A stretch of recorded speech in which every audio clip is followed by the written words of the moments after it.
결혼한 지 5년 시어머니는 저를 이름 대신 청소부 딸이라고 불렀어요. 사람들 앞에서도 명절 자리에서도요. 남편마저 고개를 돌리는 날이 많아졌습니다. 그래도 참았어요.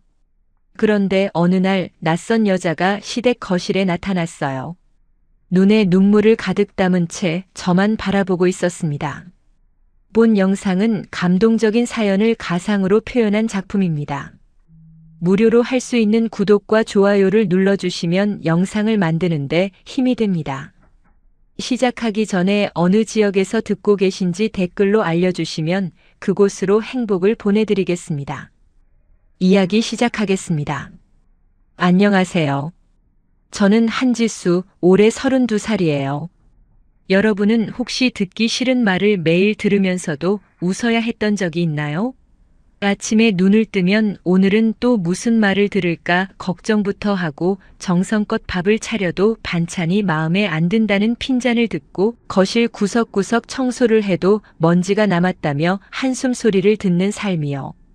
그런 하루가 1년이 되고 3년이 되고 5년이 되면 사람이 어떻게 되는지 아세요? 화가 나는 게 아니라 아무 감정도 안 느껴지게 돼요. 저는 결혼한 지 5년 동안 단 하루도 편안했던 날이 없었습니다. 시어머니 김선자 여사. 그분 앞에서 저는 늘 부족한 사람이었어요. 시어머니는 저를 이름으로 부르지 않았어요. 지수야라는 말 대신 늘 이렇게 말했죠. 청소부 딸 주제, 우리 집에 시집 와서 편하게 산다 생각하지 마라. 처음 그 말을 들었을 때 가슴에 못이 박히는 것 같았어요. 숨이 턱 막히고 눈앞이 흐려졌습니다. 귀가 멍해지면서 주변 소리가 전부 사라지는 느낌이었어요. 하지만 저는 울지 않았습니다. 울면 지는 거라고 저를 키워준 엄마가 늘 그렇게 말씀하셨거든요. 저를 낳아준 엄마가 아니라 어린 시절부터 저를 거두어 키워주신 분이에요. 친엄마는 제가 아주 어렸을 때 집안 사정으로 저와 헤어졌고 그 뒤로 한 번도 만나지 못했습니다. 대신 저를 맡아 키워주신 분이 계셨어요. 그분은 평생 건물 청소 일을 하시면서 저를 먹이고 입히고 학교에 보내주셨습니다. 새벽 4시에 일어나 걸레를 들고 나가시던 그 뒷모습을 저는 아직도 기억하고 있습니다. 구부정한 등 거친 손 하지만 저를 안아줄 때는 세상에서 가장 따뜻했던 그 품을요. 그래서 청소부 딸이라는 말이 틀린 건 아니었어요. 다만 그 말이 누군가를 깔보기 위해 쓰인다는 게 너무 아팠을 뿐이에요. 시어머니의 모욕은 저와 단둘이 있을 때만 일어나는 게 아니었어요. 오히려 사람이 많을수록 더 심해졌습니다. 명절이면 시댁 식구들이 다 모이는 큰 거실에서 시어머니는 일부러 제 이야기를 꺼냈어요. 우리 며느리가 어디 출신인지 알아? 엄마가 청소일 하던 집딸이야. 친척들은 어색하게 웃거나 고개를 돌렸고 저는 부엌으로 들어가 설거지를 하면서 입술을 깨물었습니다. 접시를 닦는 손이 부들부들 떨렸어요. 뜨거운 물에 손을 담그고 있으면 눈물이 나는 건지 수증기 때문인 건지 모르겠더라고요. 그래도 울음소리가 새어나갈까봐 수도꼭지를 더 세게 틀었습니다. 남편 민호는 처음에는 달랐어요. 연애할 때는 제 손을 꼭 잡고 네가 어떤 집안이든 상관없다고 말해주던 사람이었습니다. 그 한마디가 얼마나 따뜻했는지 몰라요. 그래서 결혼을 결심할 수 있었고 시어머니의 반대를 견딜 수 있었어요. 하지만 결혼 생활이 길어지면서 민호도 조금씩 변했습니다. 시어머니가 저를 욕할 때 처음에는 엄마 그만해라고 막아주던 사람이 어느 순간부터 아무 말 없이 고개를 돌리기 시작했어요. 나중에는 시어머니 편을 들 때도 있었습니다. 엄마 말이 다 너를 위한 거야. 좀 참아. 그 말을 듣는 순간 제가 이 집에서 정말로 혼자라는 걸 깨달았어요. 밤에 이불 속에서 혼자 울었습니다. 소리 내지 않고 베개에 얼굴을 묻고 어깨만 들썩이며 울었어요. 그래도 저는 떠나지 못했어요. 이 집에서 인정받으면 모든 게 달라질 거라고 믿었거든요. 더 잘하면, 더 참으면, 더 웃으면 언젠가 시어머니가 저를 진짜 가족으로 받아줄 거라고요. 그게 결혼이라고, 그게 가족이라고 생각했습니다.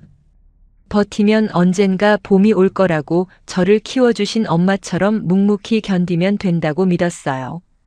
그래서 매일 새벽 5시에 일어나 밥을 짓고 시어머니 방을 먼저 정리하고 빨래를 널고 장을 보고 저녁을 차리고 설거지를 하고 맨 마지막에 잠자리에 들었어요. 하루도 빠짐없이 5년 동안요.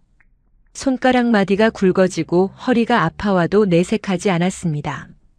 그러던 어느 일요일이었습니다. 시댁에서 큰 가족 모임이 열렸어요. 시어머니의 환갑을 앞두고 미리 모이자는 자리였죠. 거실에 친척 20여 명이 모여 있었고 저는 전날 밤부터 음식을 준비하느라 잠도 제대로 못 잤어요. 갈비찜, 잡채, 전, 나물 8가지. 손이 퉁퉁 부어 있었습니다. 음식을 하나하나 정성껏 내가고 자리 한쪽에 조용히 앉았는데 시어머니가 갑자기 제 쪽을 보며 큰 소리로 말했어요. 저의 청소부 딸이라니까. 집안 수준이 보이지. 음식 맛도 그 정도밖에 안 돼. 20여 명의 시선이 한꺼번에 저에게로 쏠렸습니다. 누군가는 고개를 숙였고 누군가는 민망한 듯 기침을 했어요. 민호는 옆에 앉아 있으면서도 아무 말이 없었습니다. 저는 아무 말도 하지 못한 채 고개를 떨궜어요. 손끝이 차갑게 식어가는 걸 느끼면서 이 자리에서 사라지고 싶다는 생각만 했습니다. 눈물이 턱끝까지 차올랐지만 이를 악물고 참았어요. 그런데 바로 그 순간이었습니다. 현관문이 열리면서 한 번도 본 적 없는 중년 여자가 거실로 걸어 들어왔어요. 고급스러운 코트를 입고 눈에는 눈물이 가득 고여있는 그 여자는 저를 뚫어지게 바라보고 있었습니다. 낯선 여자가 거실로 들어오는 순간 모든 것이 멈췄어요. 웅성거리던 친척들의 수다도 텔레비전 소리도 시어머니의 잔소리까지 전부 사라졌습니다. 고급스러운 코트를 입은 50대 후반의 여자가 거실 한가운데 서서 눈에 눈물을 가득 담은 채 저를 바라보고 있었어요. 저는 그 여자를 한 번도 본 적이 없었어요.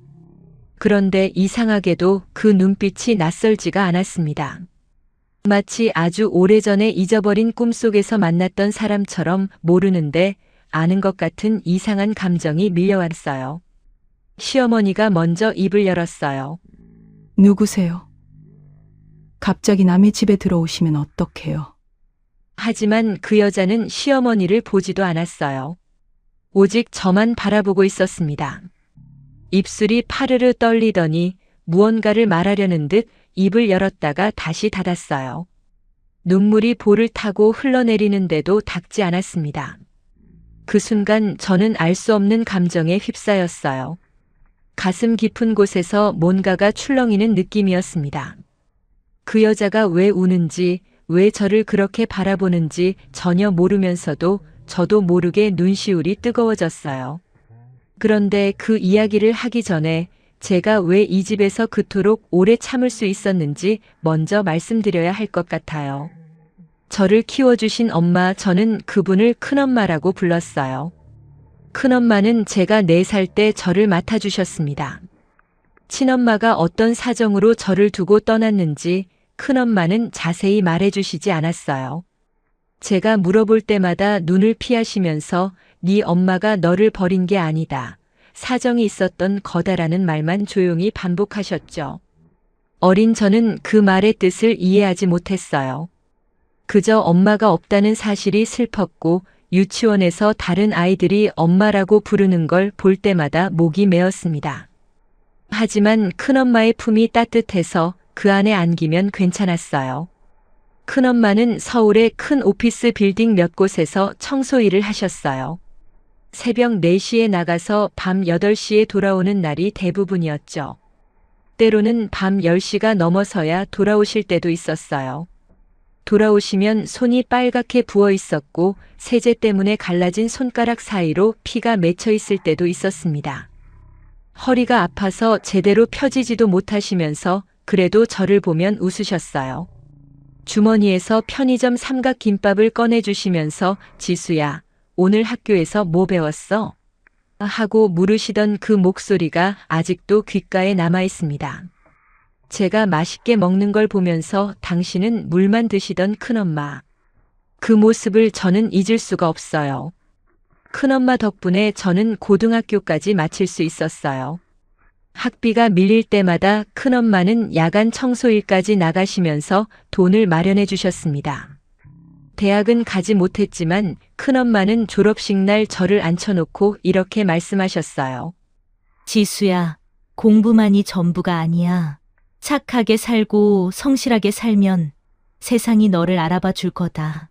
저는 그 말을 가슴에 새기고 살았어요. 식당에서 일하고 가게에서 일하고 할 수 있는 일은 뭐든지 했습니다. 쉬는 날 없이 일해서 월세를 내고 남은 돈으로 큰엄마 약값을 보탰어요. 그러다 27의 민호를 만났고 처음으로 사랑받는다는 걸 느꼈고 결혼까지 하게 된 거예요. 시어머니가 처음부터 반대한 건 알고 있었어요. 청소부 집안 딸을 왜 데려오느냐며 민호에게 호통을 쳤다고 하더라고요. 하지만 민호가 끝까지 저를 선택해 주었고 저는 그 마음 하나만 믿고 두 눈 꼭 감고 시댁에 들어갔습니다. 시어머니에게 인정받기 위해 정말 최선을 다했어요. 큰엄마가 가르쳐 주신 대로 착하게, 성실하게, 묵묵히 살았습니다. 욕을 들어도 대꾸하지 않았고 무시를 당해도 웃었어요. 명절 내내 부엌에 서서 일해도 감사하다는 말 한마디 듣지 못해도 불평하지 않았습니다. 큰엄마가 평생 그렇게 사셨으니까요. 힘들어도 불평하지 않고 아파도 내색하지 않고 맡은 자리에서 묵묵히 최선을 다하는 것. 그게 큰엄마에게서 배운 삶의 방식이었습니다. 하지만 민호마저 변해가면서 저는 점점 혼자가 되어갔어요. 시어머니 앞에서 고개를 숙일 때 옆에서 아무 말도 해주지 않는 남편을 바라보면 가슴이 서늘해졌습니다. 한겨울 찬바람보다 더 차가운 것이 사람의 무관심이라는 걸 그때 처음 알았어요.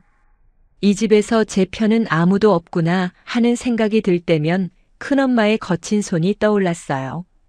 세제에 갈라지고 물에 부른 그 손이 저를 안아줄 때의 온기를요. 그 기억을 떠올리면서 조금만 더 참자, 조금만 더 버티자, 큰엄마도 평생을 그렇게 견디셨잖아. 그렇게 스스로를 달래며 하루를 또 보냈습니다. 그런데 오늘 시어머니가 20여 명 앞에서 저를 모욕한 바로 그 순간에 갑자기 나타난 낯선 여자. 거실 한가운데 서서 저를 바라보며 눈물을 흘리던 그 사람이 한참을 망설이더니 떨리는 목소리로 입을 열었습니다. 지수야, 엄마야. 그 한마디에 거실이 얼어붙었어요. 시어머니의 얼굴이 새하얗게 변했고 친척들은 숨소리도 내지 못했습니다. 그리고 저는 난생 처음 심장이 이렇게 세차게 뛰는 것을 느꼈어요. 지수야, 엄마야. 그 말이 귀에 닿은 순간 세상이 멈췄어요. 숨을 쉬는 것도 눈을 깜빡이는 것도 잊었습니다. 거실에 모인 20여 명의 사람들이 전부 돌처럼 굳어버렸어요. 방금 전까지 제게 청소부 딸이라고 소리치던 시어머니도 옆에서 고개를 돌리고 있던 민호도 민망한 듯 기침하던 친척들도 모두 숨을 멈추고 그 여자를 바라보았습니다. 저는 그 여자의 얼굴을 올려다보았어요. 눈물에 젖은 눈, 떨리는 입술, 저를 향해 한 걸음 다가오려다가 멈칫하는 발. 모르는 사람이에요. 한 번도 만난 적 없는 사람이에요. 그런데 왜 이렇게 가슴이 뛰는 걸까요? 왜 눈물이 나려고 하는 걸까요? 머리로는 이해할 수 없는데 몸이 먼저 반응하고 있었어요. 마치 아주 오래전에 잃어버린 무언가가 돌아온 것처럼 가슴속 빈자리가 뜨겁게 울리고 있었습니다. 시어머니가 자리에서 벌떡 일어났어요. 이게 무슨 소리야? 당신이 누군데 남의 집에 들어와서 엄마라니. 하지만 그 여자 윤정숙이라는 이름의 그 여자는 시어머니를 거들떠보지도 않았어요. 코트 안주머니에서 서류 봉투를 꺼내 테이블 위에 조용히 내려놓았습니다. 누렇게 바랜 출생 기록, 오래된 사진 한 장, 그리고 유전자 검사 결과지. 서류를 한 장씩 펼쳐놓으면서 정숙은 떨리는 목소리로 이야기를 시작했어요. 20여 년 전 정숙은 사업이 무너지면서 빚에 쫓기게 되었다고 합니다. 남편은 보증을 잘못 써서 빚더미에 깔렸고 그 스트레스를 이기지 못한 채 먼저 세상을 떠났어요. 28배 정숙은 하루아침에 혼자가 되었습니다. 빚쟁이들이 매일 문을 두드렸고 집은 압류당했고 혼자서 어린 딸을 키울 수 없는 막다른 골목에 내몰렸어요. 밤마다 잠든 딸의 얼굴을 바라보며 울었다고 합니다. 울며 울며 결국 딸을 믿을 수 있는 사람에게 맡기기로 했다고 했어요. 그 사람이 바로 큰엄마였어요. 정숙은 큰엄마에게 부탁했다고 해요. 제가 커서 찾으러 올 때까지만 맡아달라고요. 그리고 반드시 돌아오겠다고 약속했다고 합니다. 하지만 세상은 그렇게 쉽지 않았어요. 빚을 갚기 위해 정숙은 밑바닥부터 다시 시작해야 했습니다. 식당에서 설거지를 하고 공장에서 야근을 하고 새벽에는 신문 배달까지 하면서 잠을 줄여가며 한 푼 두 푼 모았다고 해요. 딸 생각이 나면 이를 악물고 버텼다고 합니다. 반드시 돌아가야 한다는 그 마음 하나로요. 그렇게 10년, 20년이 흘렀고 정숙은 기적처럼 다시 일어섰습니다. 작은 가게에서 시작해 건물 하나를 샀고 그 건물이 2채가 되고 3채가 되어 지금은 서울에만 여러 채의 건물을 가진 건물주가 되었다고 했어요. 하지만 돈이 아무리 많아져도 정숙의 마음에는 늘 구멍이 있었다고 합니다. 딸. 어린 딸을 두고 떠나야 했던 그날의 죄책감이 20년 넘게 그녀를 따라다녔다고 해요. 찾으려고 했지만 쉽지 않았어요. 큰엄마는 이사를 여러 번 하셨고 연락처도 바뀌었고 흔적이 끊겼다고 합니다. 정숙은 밤마다 어린 딸의 사진을 꺼내보며 울었다고 해요. 흥신소를 여러 곳 찾아다니고 방송에도 의뢰하고 전국의 입양기관과 복지시설을 뒤지며 할 수 있는 모든 방법을 동원했습니다. 그렇게 20년이 넘는 세월이 흐른 끝에 마침내 저를 찾아낸 거였어요. 정숙이 서류 사이에서 오래된 사진 한 장을 꺼냈습니다. 빛바랜 사진 속에는 젊은 여자가 아기를 안고 웃고 있었어요. 햇살이 비치는 공원 벤치에서 찍은 것 같았습니다. 그 아기의 왼쪽 귀 아래에 작은 점이 하나 있었어요. 저는 무의식적으로 제 왼쪽 귀 아래를 만졌어요. 어릴 때부터 있던 작은 점. 사진 속 아기의 점과 똑같은 위치, 똑같은 모양이었습니다. 그리고 유전자 검사 결과지. 정숙은 큰엄마를 먼저 찾아가 사정을 설명했고 큰엄마가 보관하고 있던 제 어릴 적 머리카락으로 검사를 했다고 합니다. 결과는 일치.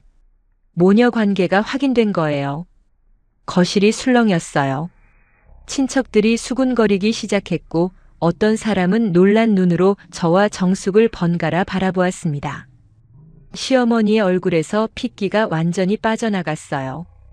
아까까지 청소부 딸이라며 저를 깔보던 그 목소리의 주인이 지금은 입술이 바르르 떨리면서 한마디도 하지 못하고 있었어요. 정숙이 시어머니를 똑바로 바라보며 조용히 말했습니다. 제 딸을 청소부 딸이라고 하셨죠? 시어머니의 다리가 후들거렸어요. 의자를 잡으려다 손이 미끄러졌습니다. 그리고 모두가 지켜보는 앞에서 시어머니는 천천히 무릎을 꿇었어요. 5년 동안 저를 짓밟았던 그 사람이 제 친엄마 앞에서 나무 바닥에 무릎을 대고 고개를 숙인 겁니다. 20여 명의 친척이 지켜보는 앞에서요. 거실에 무릎이 바닥에 닿는 소리가 둔탁하게 울렸습니다. 몰랐습니다. 죄송합니다. 저는 그 모습을 내려다보면서 아무 감정도 느끼지 못했어요. 통쾌하지도 슬프지도 화가 나지도 않았습니다. 그저 멍했어요. 5년 동안 그토록 원했던 사과가 이런 식으로 올 줄은 몰랐으니까요. 그리고 문득 이런 생각이 들었습니다. 이 사람이 무릎을 꿇은 건 저에게 미안해서가 아니라 제 뒤에 서 있는 엄마의 돈과 힘이 무서워서라는 거리요. 사과라는 건 참 이상한 거예요. 진심이 담기면 한마디만으로도 사람의 마음을 녹이지만 진심이 없으면 아무리 무릎을 꿇어도 차갑기만 하거든요. 바닥에 엎드린 시어머니를 내려다보면서 저는 5년 동안 한 번도 느끼지 못했던 감정을 느꼈습니다. 분노도 아니고 슬픔도 아니고 통쾌함은 더더욱 아니었어요. 그건 너무나 또렷한 깨달음이었습니다. 이 사람은 저에게 미안한 게 아니라 제 뒤에 서 있는 엄마의 돈과 힘이 무서운 거라는 깨달음이요. 5년 동안 그렇게도 당당하게 저를 짓밟던 사람이 건물주라는 세 글자 앞에서 30초 만에 무너지는 모습을 보면서 저는 오히려 슬퍼졌어요. 시어머니가 바닥에 손을 짚고 울면서 말했습니다. 지수야, 내가 잘못했. 다시는 그런 말 안 할게. 제발 용서해다오. 5년이에요. 5년 동안 청소부 딸이라는 말을 수백 번 들었습니다. 명절마다, 가족 모임마다, 때로는 이웃 사람들 앞에서까지요. 제가 울어도 고개를 숙여도 아무 말 없이 참고 있어도 시어머니는 단 한 번도 멈추지 않았어요. 미안하다는 말은커녕 제 눈물을 본 적도 없다는 듯 돌아서곤 했죠. 그런데 제 친엄마가 건물주라는 사실을 알게 되니 단 30초 만에 무릎을 꿇는 거예요. 저는 그걸 진심이라고 받아들여야 하는 걸까요? 민호가 다가왔어요. 제 팔을 잡으며 작은 목소리로 말했습니다. 지수야, 엄마가 잘못한 건 맞아. 그래도 가족이잖아. 한 번만 넘어가자. 가족. 그 단어가 가슴에 모처럼 박혔어요. 5년 동안 제가 이 집에서 버틸 수 있었던 건 바로 그 단어 때문이었거든요. 가족이니까 참아야 한다. 가족이니까 견뎌야 한다. 가족이니까 언젠가 나아질 거다. 저는 그 말을 믿고 매일 새벽 5시에 일어나 밥을 지었고 욕을 들으면서도 웃었고 혼자 부엌에서 수도꼭지를 틀어놓고 울었습니다. 그런데 민호가 말하는 가족은 대체 뭐였을까요? 시어머니가 저를 모욕할 때 한 번이라도 막아선 적이 있었나요? 제가 눈물을 흘릴 때 단 한 번이라도 안아준 적이 있었나요? 그 사람의 가족이라는 말은 결국 저 혼자만 참으라는 뜻이었어요. 저는 민호의 손을 조용히 내려놓았습니다. 그리고 바닥에 엎드려 울고 있는 시어머니를 바라보았어요. 예전에 저라면 허둥지둥 달려가 괜찮아요, 일어나세요라고 했을 거예요. 그게 착한 며느리의 모습이라고 큰엄마에게서 배운 참는 삶의 방식이라고 믿었을 테니까요. 하지만 5년이라는 시간이 제게 가르쳐 준 게 하나 있었어요. 착하기만 한 사람은 사랑받는 게 아니라 이용당한다는 것을요. 참는 것이 미덕이 아니라 때로는 참지 않는 것이 자신을 지키는 유일한 방법이라는 것을요. 저는 시어머니에게 아무 말도 하지 않았어요. 괜찮다고 하지 않았고 용서한다고도 하지 않았습니다. 대신 조용히 고개를 돌려 친엄마 정숙을 바라보았어요.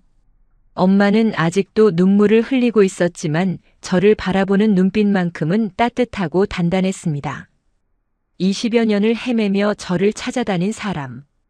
돈이 아무리 많아져도 딸을 잊지 못해 밤마다 사진을 꺼내보며 울었다는 사람. 그 눈빛 속에서 저는 난생 처음으로 느꼈어요. 아, 이게 진짜 엄마의 사랑이구나. 조건 없이, 대가 없이, 그냥 존재만으로 소중한 사람을 바라보는 눈빛이 이런 거구나. 저는 입을 열었습니다. 이제 저도 제 삶을 살게요. 거실이 다시 한번 조용해졌어요.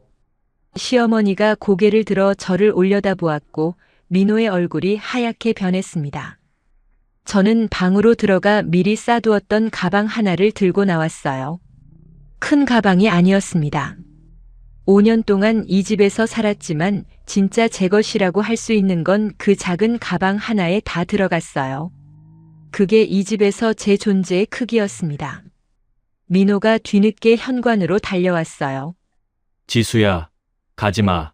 내가 바뀔게. 이번엔 정말 바뀔게. 저는 돌아보지 않았어요. 그 말을 믿었던 시간이 5년이었거든요. 더 이상 같은 약속에 무너지지 않겠다고 현관문을 열며 마음속으로 조용히 다짐했습니다. 신발을 신으면서 마지막으로 거실을 돌아보았어요. 5년 동안 매일 청소하고 밥을 짓고 눈물을 삼키던 그 공간이 점점 작아져 보였습니다. 밖으로 나오니 봄바람이 얼굴을 스쳤어요. 엄마가 현관 앞에서 저를 기다리고 있었습니다. 아무 말 없이 저를 안아주었어요. 20여 년 만에 느끼는 친엄마의 품이었습니다. 따뜻하고 넓고 세상에서 가장 안전한 곳 같았어요. 큰엄마의 품과는 또 다른 피가 부르는 따뜻함이었습니다. 저는 그 품 안에서 5년 동안 참았던 눈물을 전부 쏟아냈어요. 소리내어 울었습니다. 5년 만에 처음으로 누군가의 품에서 마음껏 울 수 있었어요. 제 복수는 소리치거나 싸우는 것이 아니었어요. 더 이상 그 사람들에게 필요한 사람이 되어주지 않는 것, 더 이상 참아주지 않는 것, 그리고 처음으로 나 자신을 위해 사는 것. 그것이 저의 조용한 복수였습니다. 그날 저는 처음으로 제가 누군가의 소중한 딸이었다는 사실을 온전히 느끼며 새로운 삶을 시작했어요. 더 이상 고개 숙이지 않는 당당한 삶을요. 이야기가 감동적이었다면 구독과 좋아요 눌러주시고 주인공에게 응원의 댓글도 부탁드립니다.